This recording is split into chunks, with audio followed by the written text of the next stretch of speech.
Assalamualaikum warahmatullahi wabarakatuh. Waalaikumsalam warahmatullahi wabarakatuh. Alhamdulillah nahmaduhu wa nasta'inuhu wa nastaghfiruh wa na'udzu billahi min shururi anfusina wa min sayyiati a'malina. May yahdihillahu fala mudilla lahu wa may yudlil fala hadiya lahu. Asyhadu an la ilaha illallah wahdahu la syarika lahu wa asyhadu anna Muhammadan 'abduhu wa rasuluh alladzi man la nabiyya ba'da amma ba'd. Qala Allah Ta'ala fi kitabil karim, a'udzu billahi minasy syaithanir rajim. Bismillahirrahmanirrahim. Ya ayyuhalladzina amanu hal adullukum ala tijaratin tunjikum min 'adzabin alim. Tu'minuna billahi wa rasulihi wa tujahiduna fi sabilillahi bi amwalikum wa anfusikum. Dzalikum khairul lakum in kuntum ta'lamun. Shadaqallahul azim. Pertama sekali marilah kita bersyukur kehadirat Allah Subhanahu wa taala atas segala nikmat yang Allah berikan kepada kita. Di antaranya adalah nikmat kesehatan, sehingga pada hari ini kita masih dapat menghirup udara yang telah diberikan oleh Allah Subhanahu wa taala. Kemudian berselawat kita kepada Rasulullah dengan mengucapkan Allahumma salli ala Sayyidina Muhammad wa ala ali Sayyidina Muhammad. Mudah-mudahan kita memperoleh syafaat dari beliau nanti pada hari kiamat. Amin ya rabbal alamin. Para pemirsa Awe Sumut Channel dimanapun berada, khususnya kaum muslimin dan muslimat, keluarga besar Al-Jamiatul Wasliyah. Pada hari ini kembali kita berdialog, dialog interaktif yang pada hari ini hadir salah seorang ustaz kita yang berasal dari Kota Medan ini juga, yaitu hadir bersama kita Al-Ustaz Muhayyan MA. Assalamualaikum Ustaz. Waalaikumsalam warahmatullahi wabarakatuh. Sehat Ustaz? Alhamdulillah sehat Ustaz. Dan beliau juga ini adalah seorang wakil kepala sekolah Madrasah Sanawiyah Muallimin Unifa. Alhamdulillah Ustaz, banyak muridnya Ustaz ya. Alhamdulillah berkat doa masyarakat dan kaum muslimin dan warga wasliyah. Alhamdulillah Ustaz. Alhamdulillah. Karena juga Ustaz ini Ustaz Somad pun juga adalah alumni Muallimin juga Ustaz ya. Iya begitu Ustaz. Alhamdulillah. Alhamdulillah. Baik para pemirsa Awe Sumut Channel yang dirahmati oleh Allah Subhanahu wa taala. Pada hari ini kita materinya adalah pendidikan anak dalam keluarga menurut konsep Islam, yang nanti kita akan ajak berdialog tuan guru kita, ustadz kita, dialog tentang pendidikan Islam, pendidikan anak dalam keluarga menurut konsep Islam, sesuai dengan hadis Nabi Ustadz ya, yang berbunyi hakul walidi ala walidihi, hak-hak orang tua terhadap anak-anaknya. Jadi inilah hari ini para pemirsa dimanapun berada yang akan kita bahas dalam kesempatan hari yang berbahagia ini. Melihat kondisi saat sekarang ini, kita melihat Ustadz bahwa akhlak atau moral anak-anak kita sekarang ini kita melihat adalah anjlok Ustaz. Apakah ini ada pengaruhnya dalam pendidikan keluarga atau orang tuanya yang salah didik Ustaz? Maka hari ini kita akan minta kepada Al-Ustaz Muhayyan mengupas tuntas tentang pendidikan anak dalam keluarga menurut konsep Islam. Para Ustaz, kami persilakan Ustaz. Bismillahirrahmanirrahim. Assalamualaikum warahmatullahi wabarakatuh. Bismillahirrahmanirrahim. Wassalatu wassalamu ala Rasulillah wa ala alihi wa sahbihi wa mawalah, amma ba'd. Pemirsa dimanapun Anda berada, dan Ustadz moderator yang kami hormati dan kami muliakan, tema kita hari ini adalah berbicara tentang masalah pendidikan anak dalam keluarga menurut konsep Islam. Anak ini, sebagaimana yang sudah kita pahami bersama Ustadz, ini kan amanah yang harus dijaga, yang diberikan Allah kepada kita. Dan perbuatan yang paling berat dalam dunia ini adalah menjaga amanah. Kalau benda yang diamanahkan orang kepada kita, itu benda lama-lama bisa habis, bisa hancur, bisa hilang. Dan benda semakin tahun itu tak akan ada manfaatnya atau berkurang manfaatnya.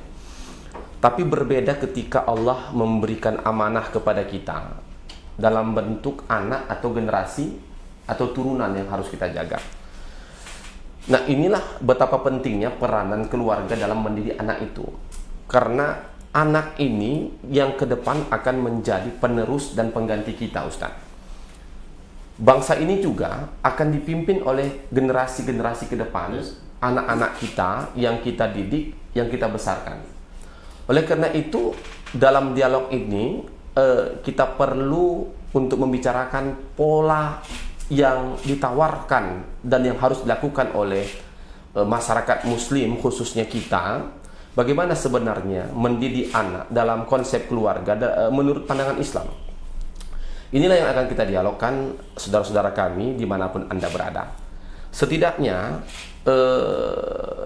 ketika kita membaca buku dan membaca kitab dan apa yang disampaikan oleh Rasulullah Sallallahu Alaihi Wasallam, mendidik anak itu memang harus sejak usia dini, gitu Ustaz. Bukan hanya usia dini, bahkan mulai dari dalam kandungan pun sudah harus ada pendidikan yang harus kita sampaikan. Dari mulai dalam kandungan, ayah harus mendoakan, kemudian ibu yang mengandung terus harus berdoa, membaca doa. Bahkan orang-orang tua kita dulu di kampung selalu bertitip pesan membaca surah Al-Ikhlas, surah Al-Falaq, surah An-Nas, menyapu ke perut istri yang saat itu sedang mengandung. Ini kan pesan-pesan yang luar biasa dalam rangka mendidik anak kita, walaupun pada saat ketika itu belum lahir ke dunia. Kemudian apa yang harus kita lakukan juga? Kata Rasulullah Sallallahu Alaihi Wasallam, begitu lahir anak itu, apa yang harus kita lakukan, Ustaz? Lazimnya adalah diazankan. Maka ini pendidikan pertama sekali, begitu anak itu lahir, dia mendengar kalimat tauhid, kalimat Allah yang kita besarkan. Ini pendidikan luar biasa, pendidikan agama, pendidikan tauhid yang harus kita sampaikan kepada anak kita. Telinganya pertama sekali didengarkan adalah kalimat Allah, kemudian membesarkan Allah, dan ini yang kita harapkan. Sebagaimana dalam surah Luqman itu, bahwa Luqman berpesan, ya bunayya la tusyrik billah inna syirka la zulmun azim. Wahai anakku, jangan syirik kepada Allah, sesungguhnya syirik itu adalah perbuatan dosa yang besar. Nah, bukan hanya itu Ustaz Muhyiddin yang saya hormati, setelah kita mengazankan anak yang lahir, kemudian ada akikah. Ini juga bentuk pendidikan yang harus kita sampaikan, yang harus kita lakukan. Bagaimana kita bersyukur kepada Allah, kemudian kita memberikan tebusan, karena akikah itu kan ibarat tebusan atau gadaian yang kita lakukan kepada Allah Subhanahu wa Ta'ala. Selanjutnya apalagi, sebagaimana hadis menjelaskan kepada kita, setelah lahir kemudian diakikahkan atau disembelih kambing itu yauma sabi'ihi, pada hari yang ketujuh. Selanjutnya wayuh laku itu artinya mencukur rambut.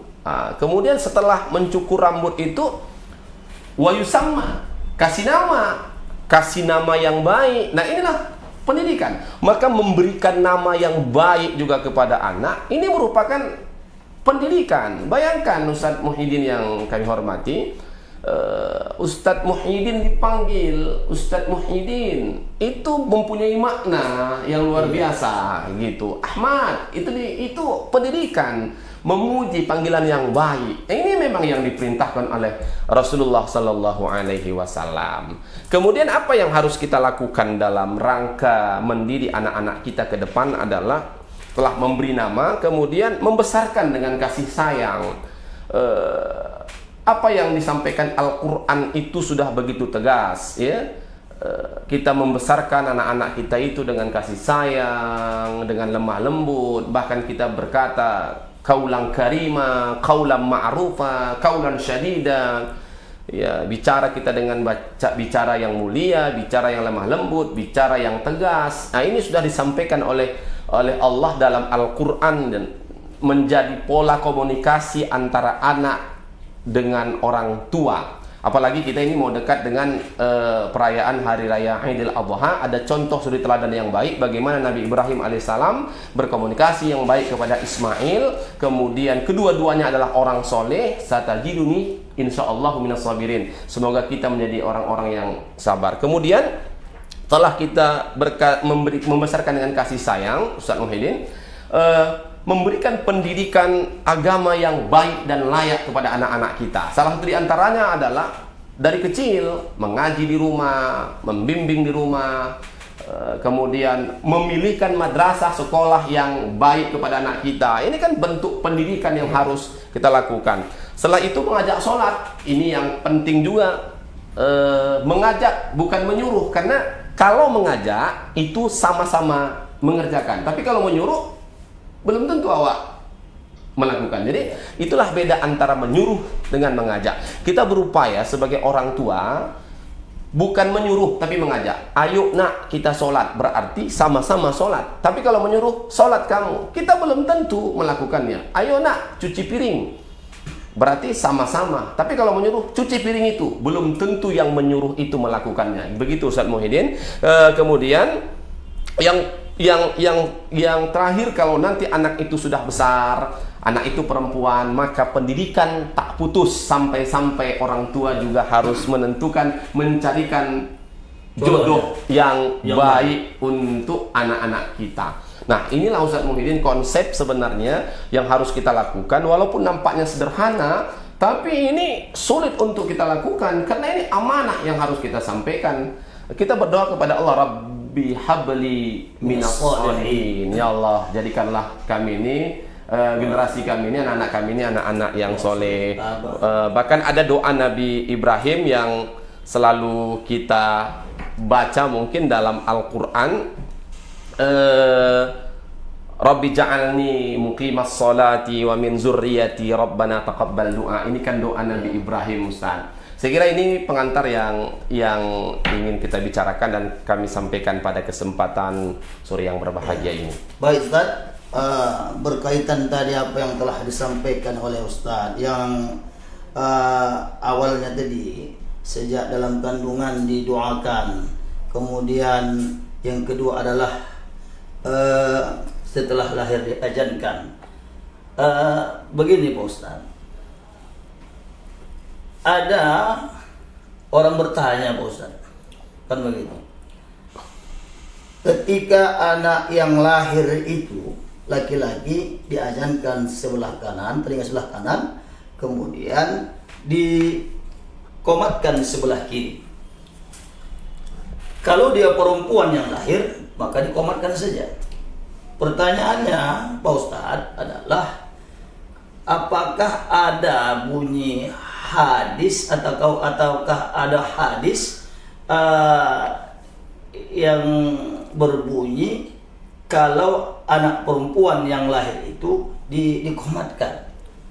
Saya belum ada baca itu Pak Ustadz. Yang ada saya baca itu anak ketika anak lahir diazankan, maka diazankan sebelah telinganya sebelah kanan dan dikomatkan sebelah kiri. Tidak ada di situ keterangannya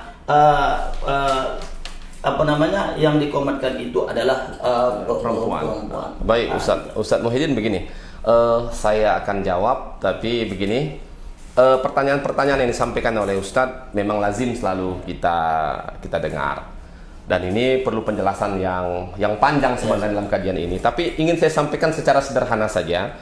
Dalam masalah mengazankan anak yang baru lahir ini, sebenarnya bukan masalah jenis kelamin anaknya sebenarnya, tapi orang yang melakukan azan itu.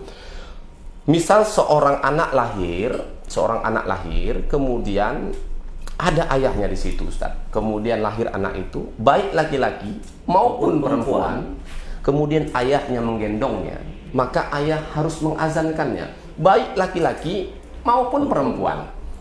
Nah, itu jadi masalah. Tapi tiba-tiba mungkin ada satu contoh, satu kasus ketika anak itu lahir, ayahnya tak ada, laki-laki pun di situ tak ada. Tapi yang ada mungkin katakanlah bundenya, uaknya, neneknya perempuan, anak yang lahir laki-laki, maka neneknya tadi menggendong cucunya tadi. Karena perempuan tak boleh azan, maka dia harus qomat. Nah, begitulah keterangan-keterangan yang dijelaskan oleh guru-guru kita. Kemudian dalam penjelasan-penjelasan yang mungkin kita dapatkan dalam pembahasan muzakarah yang disampaikan oleh guru-guru kita. Jadi bukan perkara jenis kelamin anaknya, tapi perkara siapa yang mengazankannya. Itulah sebenarnya yang paling afdal mengazankan itu adalah ayah kandung dari anak tersebut. Walaupun yang lahir itu adalah anak perempuan, tetap azan, Ustaz. Begitu, Ustaz. Jadi itulah yang pada sampai saat sekarang ini, Ustaz, ya masih ada yang melakukan itu. Kalau anaknya perempuan, walaupun ayahnya ada di situ, walaupun kakeknya ada di situ, maka dikomatkan saja. Ini yang banyak terjadi, Ustaz. Mungkin hal yang seperti ini tidak tuntas disampaikan para ustaz-ustaz kita ketika melaksanakan menyampaikan pengajian di pengajian, Pak Ustaz. Mudah-mudahan di live streaming ini pemirsa di awal Sumut Channel ini bisa melihat kita mendengarkan keterangan-keterangan ini supaya orang jangan salah. Amin. Mudah-mudahan, Ustaz. Karena perempuan itu hanya dibolehkan untuk qomat. Jadi apapun dia jenis kelamin anaknya, ketika dia tak ada laki-laki di situ, maka boleh perempuan mengambil alih tugas itu, tapi bukan azan, hanya qomat. Itu pun tidak kuat, hanya membisikkan, artinya mendengarkan qomat itu ke telinga anak tersebut. Ya, baik, Ustaz. Kemudian Ustaz, yang poin yang ketiga yang Ustaz sampaikan tadi adalah setelah diajankan, kemudian diberi nama. Ya, sekarang ini Ustaz ada nama. Memang cantik, Pak Ustaz, ya. Contohnya, mohon maaf para pemirsa yang namanya mungkin tersebut di sini, iya kan? Contohnya Samsinar, Pak Ustaz. Samsinar itu kan artinya adalah cahaya neraka. Jadi bagaimana ini, Pak Ustaz? Iya kan? Seperti memang kadang-kadang di Al-Qur'an orang buat nama dari Al-Qur'an. Ya, dari contohnya memang dari Al-Quran, Bismillah, a'udzubillahi minasyaitonirrajim, katanya kan, dibuatnya namanya syaitonirrajim. Tony diambilnya, begitu ya. Kan begitu. Di Al-Quran pun ada juga namanya Fir'aun, ya kan? Ya, karena dia tidak tahu dengan kisah Fir'aun ini, dilihatnya cantik, buat namanya Fir'aun. Bahkan banyak orang mungkin kita lihat, Ustaz, ya, membuat nama itu, mungkin dia tidak tahu makna daripada nama tersebut. Baik, jadi begini, pemirsa dimanapun Anda berada, terkait nama ini sebenarnya memang kita diperintahkan mengambil nama-nama itu dari Al-Quran. Tapi juga kita harus tahu kata yang kita ambil, nama yang kita ambil itu bukan hanya sebarang mengambil, tapi memiliki makna yang baik ketika nama itu dipanggil. Itu yang pertama. Kemudian nama-nama yang kita ambil dari Al-Quran itu memiliki kata yang baik, makna yang baik, sejarah yang baik. Kalaupun mungkin ada tokoh dalam Al-Quran yang diceritakan, ambillah tokoh yang baik. Karena Al-Quran ini kan kitab petunjuk, dia akan menceritakan kejadian-kejadian masa lampau untuk iktibar dan pelajaran bagi manusia. maka dia akan menyebutkan Nabi, kemudian dia akan menyebutkan musuh Nabi, dia akan menyebutkan orang baik, dan dia akan menyebutkan orang tak baik. Sehingga kesimpulannya adalah, ambillah nama dari Al-Quran, tapi memiliki makna. Jadi ketika dipanggil anak itu, ada makna, ada doa. Karena setiap panggilan itu adalah doa. Nah ini yang harus kita pahami. Jadi jangan nanti mentang-mentang dari Al-Quran, suka-suka hati saja mengambilnya tanpa kita tak tahu artinya. Oleh karena itu bagi kita yang awam, yang mungkin tak memahami makna dalam tatanan bahasa Arab dan bahasa Al-Quran, saya kira tidak ada salahnya kalau kita bertanya kepada guru-guru kita yang paham, ustadz-ustadz kita, supaya anak kita mendapat nama yang baik, didoakan yang baik, kemudian sampai dia mati juga akan disebutkan nama-nama yang baik. Lihatlah contoh bagaimana nama-nama para ulama-ulama kita. Kebaikan itu bukan hanya pada nama dia, tapi nama ayahnya pun tetap dia sebutkan. Nah begitu Ustaz. Tapi begini juga Ustaz, orang sekarang juga berpaham bahwa baik pun kita buat nama anak kita, ya, yang akhirnya juga dilihat daripada nama yang baik tersebut ada yang tangkap KPK Pak Ustadz, kan begitu. Ini berarti kan bagaimana kita cara menyikapi ini Pak Ustadz? Apakah memang nama itu baik sekaligus menjadi namanya tingkah laku anak tersebut? Ini bagaimana ini Pak? Nah baik, nama sudah diberikan dengan nama yang baik, kemudian doa juga sudah didoakan dengan doa yang baik. Nah sekarang Ustadz Muhyiddin, kita juga tidak bisa menyalahkan karena nama itu, tapi juga proses yang dilakukan oleh orang tua itu juga dominan. Contoh begini Ustadz Muhyiddin, ada nama orang yang sudah cukup baik dari Al-Quran, maknanya juga baik, tapi tiba-tiba seperti yang Ustadz Muhyiddin sampaikan, menjadi figur publik di televisi karena ditangkap OTT oleh KPK. Namanya cukup baik, bahkan pendidikannya juga baik, pendidikannya mengalahi pendidikan kita, sekolah tuntas di luar negeri, kan begitu. Nah, di mana ini kesalahannya? Saya kira disinilah kesalahan pembinaan karakter yang ditanamkan oleh para orang tua. Lebih luas lagi mungkin tanggung jawab kita bersama, karena dalam kehidupan ini orang tua ini hidup kita ini Ustadz secara psikologis kan berpengaruhnya ada dua pengaruh. Pertama secara hereditas. Artinya kalau bahasa kita nasab keturunan. Kita nih ada pengaruh besar dari ayah emak kita. Jadi bahkan arah cita-cita kita juga bisa berpengaruh besar. Misalnya ayah dokter, kadang ada anaknya kepingin jadi dokter seperti ayah saya. Emaknya guru, ibunya guru, dia kepingin menjadi guru karena itu tadi disebut hereditas. Tapi ada faktor milieu. Milieu itu adalah lingkungan, termasuk lingkungan sekolah, lingkungan rumah, lingkungan berteman, bersahabat. Jadi saya kira begini Ustaz, terjadinya korupsi OTT yang hari ini itu karena mungkin faktor lingkungan yang ada di sekelilingnya. Jadi keadaan itu yang menuntut dia untuk melakukan, karena melihat keadaan dan kebiasaan, oh tak ada masalah, gitu. Dari awal mungkin dia tahu bahwa itu sangat bertentangan dengan pendidikan, pesan yang disampaikan oleh orang tuanya di rumah. Tapi karena mungkin udah biasa, kawan-kawan juga udah biasa. Ini disebut dengan faktor milieu atau lingkungan tadi Ustaz. Saya kira itu. Baik Ustaz. Kemudian poin yang Ustaz sampaikan tadi, ketika anak itu lahir, ya kalau mampu orang tuanya diakikahkan, kan begitu Pak. Sekarang fakta yang terjadi pada saat sekarang ini, kalau kita mengisi pengajian di majelis taklim, hal yang seperti Ustadz sampaikan tadi, akikah kan gitu kan, bahkan ada yang tidak mengakikahkan waktu dulu ayahnya mampu, memang tidak diakikahkan Ustadz. Sekarang anak-anak itu sudah besar, bahkan sudah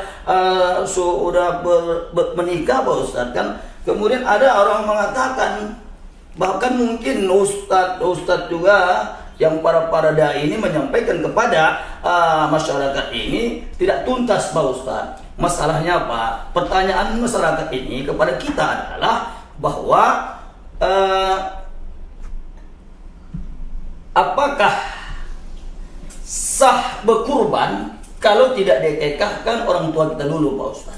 Ini yang fakta yang terjadi, sehingga orang ketika mendengarkan itu, ya mereka mengutamakan mengutamakan akikahnya, sementara masa kurban sudah mulai datang.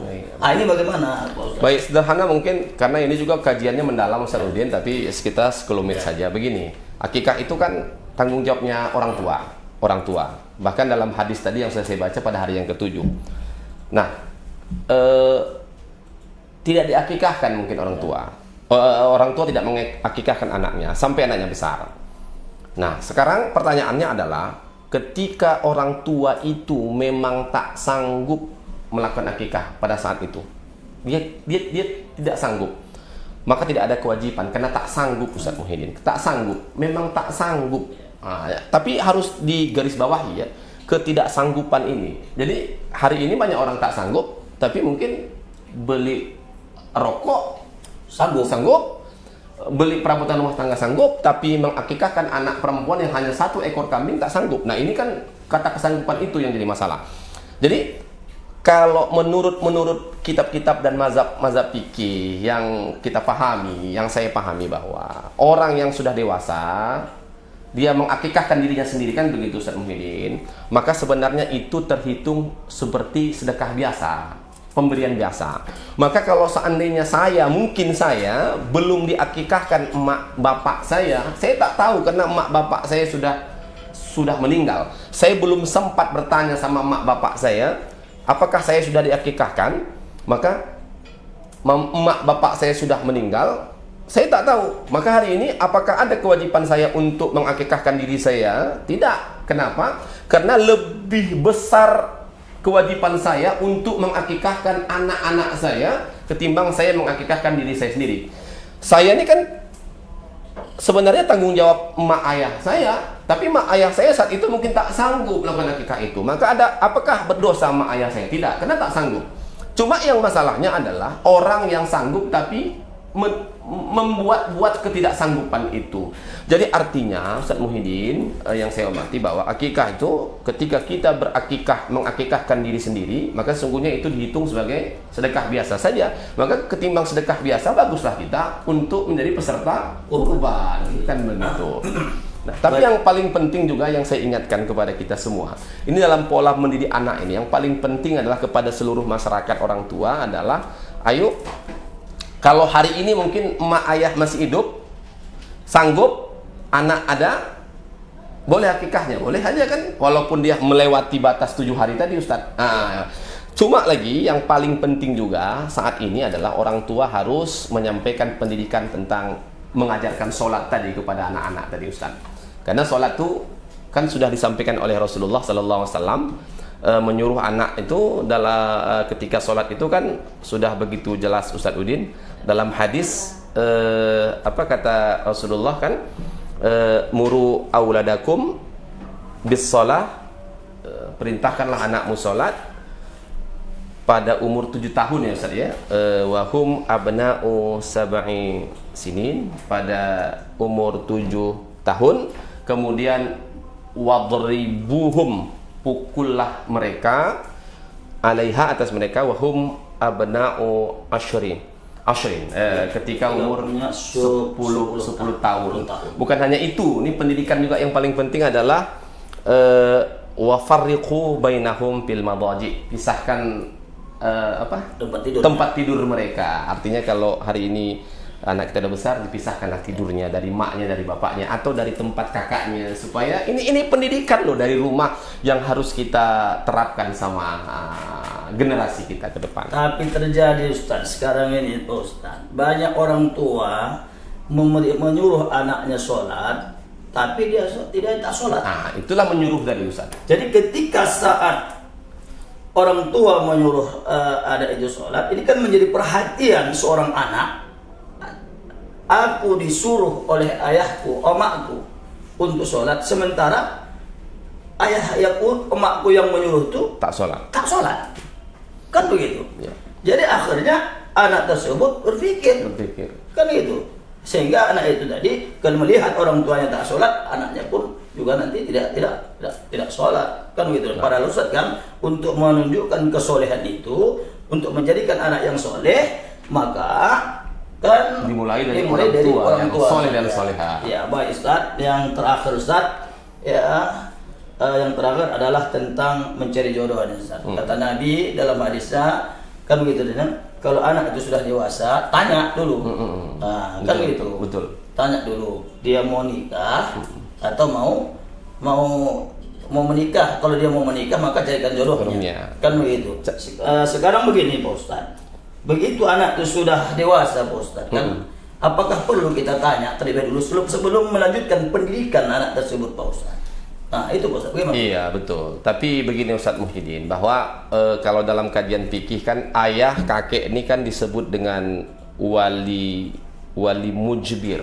Arti wali mujbir itu wali yang berhak menentukan segalanya. Jadi ayah itu berhak sebenarnya menentukan kepada siapa anak gadisnya itu akan menikah. Boleh saja dan boleh menjodohkan. Hanya saja sebagai ayah yang baik, saya kira perlulah bertanya kepada anak gadis yang akan dinikahkan. Pertama, Ananda mau menikah. Kalau kira-kira dia menjawab iya ya, apakah sudah ada calonnya? Nah, kalau katanya sudah, mungkin perlu ditelusuri asal usul bibit, bebet dan bobotnya. Tentunya kan sudah jelas yang disampaikan Rasul itu kan. Pertama agamanya, kemudian keturunannya, kemudian kalau laki-laki mungkin bagaimana keluarganya, apalagi yang paling penting memang agamanya. Nah itu. Tapi kalau mungkin hari ini kalau kita melihat fenomena anak-anak kita sekarang ini, Ustadz kan kepingin untuk mendapatkan dan meraih cita-cita dulu. Iya. Dan saya kira kepada seluruh wanita-wanita, anak-anak kami yang putri, raih terus cita-cita itu, tidak ada halangan. Artinya apa? Biar tetap mau S2, S3, toh nanti ujungnya kita menjadi seorang ibu rumah tangga. Tidak ada masalah, kita harus beruntung. Kenapa? Karena anak-anak kita nanti akan dididik oleh orang-orang ibu-ibu yang S1, S2, S3. Ini kan luar biasa Ustaz. Tapi memang perlu kajian apa yang Ustaz sampaikan ini menarik memang, karena perlu kita pahami bersama. Ada yang kuliah aja tapi tak teringat dia untuk menikah. Nah, ada yang hendak kali cepat menikah tapi tak lanjut pendidikannya. Maka memang pendidikan ini kita lanjutkan sampai semaksimal mungkin, sampai ke liang lahat kan begitu Ustaz kan. Dan itu tidak ada pembatasan apakah laki-laki saja. Oh enggak, laki-laki dan perempuan ya kan. Bahkan dalam hadis itu kan menuntut ilmu itu bagi laki-laki dan perempuan wajib. Kan begitu. Maka ilmu yang baik yang dapatkan oleh ibu akan melahirkan generasi-generasi yang baik kan gitu. Ayah yang berilmu yang baik akan mendapatkan nafkah yang baik, karena ibu akan membesarkan anak di rumah dengan cara yang baik, dan ayah mencari rezeki yang halal untuk membesarkan anaknya dengan cara yang baik juga. Jadi saya yakin dan percaya ibu yang solehah akan melahirkan anak yang soleh dan solehah. Ayah yang soleh yang di luar mencari nafkah yang halal di luar akan melahirkan. Tapi yang penting adalah yang seperti saya sampaikan, begitu kita mengajak anak-anak kita tuh, ayo dengan kebersamaan. Artinya sama-sama melakukan. Jangan, karena anak-anak sekarang ini Ustaz Muhyiddin, seperti yang saya sampaikan tadi kan tentang sholat tadi, payah kali menyuruh anak-anak sholat. Kita sama-sama guru, dan saya juga sebagai wakil kepala madrasah di sekolah itu mengalami bahwa menyuruh anak-anak siswa kita ini sholat bukan tanggung susahnya. Kalau sholat subuh lagi bukan tanggung susahnya Ustaz. Apa permasalahannya? Bahwa anak-anak tuh malas padahal hanya waktu 5 menit. Tapi mungkin kalau duduk nonton sinetron, megang handphone, itu tahan berjam-jam. Lebih asik. Lebih asik. Padahal sholat dia berkomunikasi dengan cuman hanya tak lebih dari 5 menit. Dia berkomunikasi dengan Allah yang menciptakannya, yang menciptakan emak dan ayahnya, yang memberikan rezeki, yang menghantarkan rezeki itu sampai dia bisa sekolah. Itu pun kadang anak kita tak mau. Makanya kita berharap kepada generasi muda ke depan, baik tingkat dasar, menengah, bahkan sampai mahasiswa, ayo jangan tinggalkan sholat, karena itulah waktu di mana kita berkomunikasi dengan Allah. Kita nggak dituntut hari ini seperti sahabat harus berwakaf banyak-banyak habis harta. Kita nggak dituntut untuk berjihad, kita nggak dituntut untuk angkat pedang hari ini. Cuma Hanya itu yang mungkin kita lakukan untuk amal ibadah kita, melakukan sholat. Inilah Ustaz, makanya begitu kita sholat, insya Allah ada pendidikan yang tertanam. Di mana kita awal itu? Di rumah, Ustaz. Ya, baik Ustaz. Memang untuk berdialog nih Ustaz, ya, apalagi kalau panjang waktu kita. Oh iya, betul Ustaz. Ya, kan? Lebih enak, lebih asik berdialog. Lebih berkah dia Ustaz. Tapi kita lihat Ustaz, ini sudah mau maghrib Ustaz. Ya, betul. Ya, sudah mau maghrib. Jadi sedikit Ustaz kita simpulkan. Baik. Agar kita selesai pada materi kita pada hari ini Ustaz. Baik pemirsa Awi Sumut channel yang kami hormati, yang kami muliakan, dan Ustaz moderator, sebagai kata kunci pada dialog kita pada sore menjelang maghrib yang berbahagia ini, mari kita berupaya semaksimal mungkin untuk melahirkan generasi-generasi kita yang tangguh ke depan, yang beriman, bertakwa, soleh dan solehah. Dengan memulai starting point kita adalah dari keluarga, dan orang tua sangat berperan dalam masalah ini. Kita mulai bersama sejak mulai dalam kandungan, memberikan nama yang baik, kemudian membesarkan putra-putri kita dengan cara yang baik, kemudian memberikan pendidikan yang baik dengan cara menanamkan nilai-nilai tauhid, menanamkan nilai-nilai keagamaan, menanamkan nilai-nilai kenabian, memilihkan madrasah dan sekolah-sekolah yang baik, yang mendukung dengan program-program keagamaan tentunya. Apalagi kita warga masyarakat Al-Jamiatul Wasliyah, banyak sekolah-sekolah Al-Wasliyah yang mendukung untuk itu, supaya melahirkan generasi yang islami, yang memiliki nilai keagamaan religius. Kita memiliki madrasah Ustadz begitu banyak. Ini salah satu peran Al-Wasliyah dalam hal materi kita ini. Al-Wasliyah berperan untuk menjadikan anak-anak kita itu anak-anak yang soleh, tangguh, kena ada madrasah yang kita siapkan. Kalau tidak masyarakat Wasliyah yang percaya dengan sekolah atau madrasah Wasliyah, siapa lagi? Kan begitu. Selanjutnya yang terutama juga yang harus kita lakukan adalah memberikan kasih sayang sepenuh hati kepada anak-anak kita.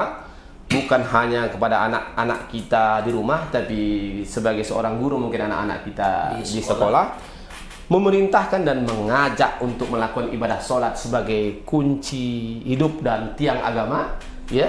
Kemudian yang terakhir adalah ketika anak itu besar, mencarikan dan memilihkan atau selektif dalam memilih jodoh, sehingga kedepannya akan melahirkan nanti ketika dia menikah, akan melahirkan lagi generasi-generasi yang baik. Ini mungkin saudara-saudaraku kaum muslimin, pemirsa Awi Studio Channel yang kami hormati, kami muliakan, yang dapat kita petik dan dapat kita poinkan dalam dialog kami menjelang maghrib yang berbahagia ini. Terima kasih, dan mudah-mudahan Allah Subhanahu wa taala memberkahi kita. Amin. Akhirul kalam, billahi taufiq wal hidayah. Assalamualaikum warahmatullahi wabarakatuh. Waalaikumsalam. Baik pemirsa Awi Sumut Channel dimanapun berada, yang dirahmati oleh Allah Subhanahu wa taala, alhamdulillah telah sama-sama kita mendengarkan narasumber kita, yaitu Al-Ustaz Muhayyan MA, yang telah memaparkan materi pendidikan anak dalam keluarga menurut konsep Islam. Sama-sama kita ketahui bahwa anak adalah suatu amanah yang telah dianugerahkan oleh Allah kepada orang tuanya, maka kita akan diminta oleh Allah Subhanahu wa taala pertanggungjawaban bagaimana kita mendidik anak kita di dunia ini. Mudah-mudahan dengan materi yang telah disampaikan oleh narasumber kita pada hari ini bisa kita memahaminya untuk supaya kita lebih mendidik anak kita dengan sesuai dengan konsep Islam. Terima kasih Ustaz. Ya, kita tutup. Nasrullah wa fatun qarib wa basyiril mu'minin. Wassalamualaikum warahmatullahi wabarakatuh. Waalaikumsalam warahmatullahi wabarakatuh.